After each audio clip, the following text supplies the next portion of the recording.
Hey good people, Tiffany Jabun here back with another video, and today we're going to talk about 8 ways to self-improve and level up your life, okay? And without further ado, number 1 is to read every day. Okay, you got to read some educational material or listen to an audiobook. That's something that I do.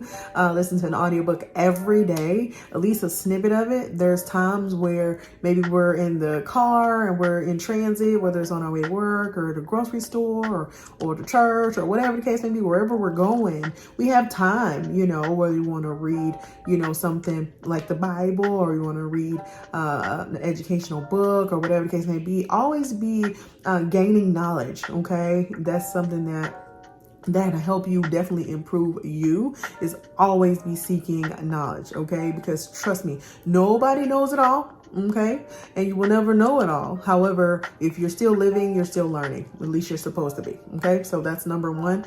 Always be reading or listening to something that's productive, right? Something that's educational for sure. Number 2, take a new course. Take a new course, whether it's a educational course or whether it's a business course or whatever the case may be. Always be learning new skills that can be applicable to your work or your business, or that can be applicable to your life. That's something that, a new course is something that you can always benefit from, whether it's something that you can apply, again, like I said, to either your work life or maybe your business, and something that you can monetize and make money from. So always be learning. Okay, so and because you're always going to be learning, you need to enroll in some type of new course. Okay, number 3, pick a productive hobby. Okay, pick up a productive hobby to learn. Okay, something that maybe a skill that you don't already know, pick that skill up, to learn. Maybe if you don't know websites and how to build those, that may be a course that you can learn on how to build websites, or a skill that maybe you don't know, graphic designing, and maybe that's something that you can do. Maybe you outsource this type of stuff, but if you learn how to do it yourself, then you wouldn't necessarily need to outsource until it, maybe it became time into your business, or maybe your work or your side hustle was big enough to where you had, the means in which to outsource. But you can learn these skills that you can monetize off of them, yourself. So that's another way in which you can self-improve.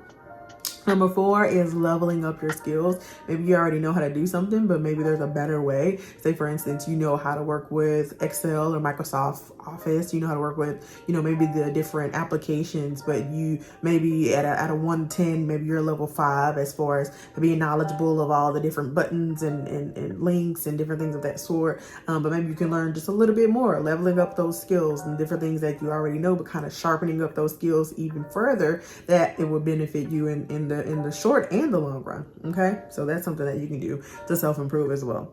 Number 5 is that you can start, they call them a life handbook or a journal. Okay, and what this is, you can write down not only what you maybe go through in life, but also it can be a visionary journal or a goal setting journal, something that you would like to see. Maybe that you can write down your goals for the very next year, maybe your 2023 goals. You can write them down in this life book or this life handbook. Write down these goals in which that you're striving for, and make sure that these goals are SMART goals, right? We talk about SMART goals being specific, okay, for S. M meaning being measurable. They're able to be measured. A, they're achievable. Okay, you can definitely achieve. It's not something that's just far-fetched or too far out there that you can't achieve them. R, that they're relevant. They're relevant to to you and to your life.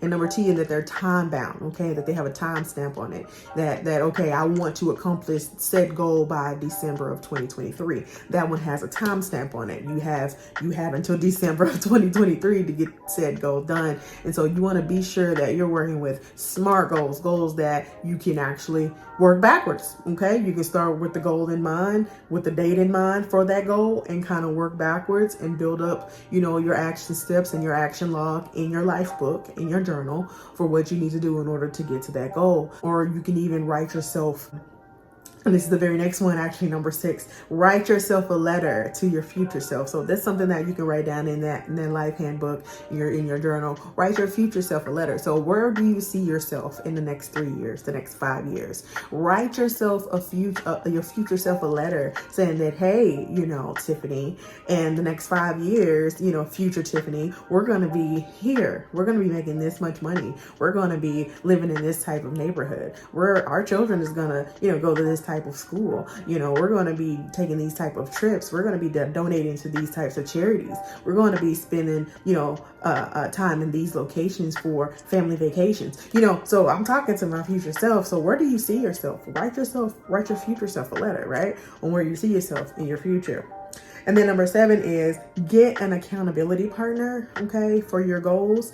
An accountability partner is not for them. You're not helping them. They're helping you, okay? So accountability is just that. You want to be accountable to another individual, not for them to necessarily, crack a whip, so to speak, and make sure, beat you into submission when it comes to your goals. No, you want to have an accountability partner, somebody that you can tell, like, hey, this is my goal for this time, hold me accountable to it. Remind me of this goal. Remind me of what I said. If you see me veering toward the left or the right and not going directly towards my goal, remind me, hey, remember, you said you wanted to accomplish, so-and-so by this date, so you got to still be on track for that. It's just basically somebody that you're being accountable to, and they're giving you a gentle reminder that, hey, you got somewhere to be.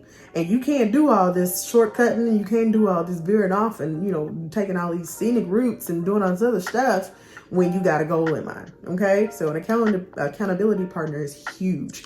And it's a huge way in which to self-improve and to be sure that you stay on the right path.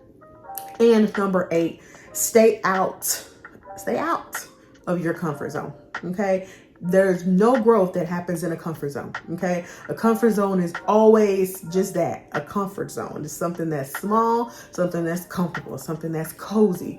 You want to stay out of there, okay? You want to stay out of there. You want to be out of the box. You want to be out of that comfort zone, so to speak, so that way you can break out and you can be creative. You can break out and you can, make wealth. You can break out and you can become wildly successful, okay? And so I hope you guys enjoyed this video. If you would go ahead and hit the like and subscribe, go ahead and comment down below, I subscribed, and I will be sure to comment on your comments, okay? Until my next video, guys, stay blessed. Bye.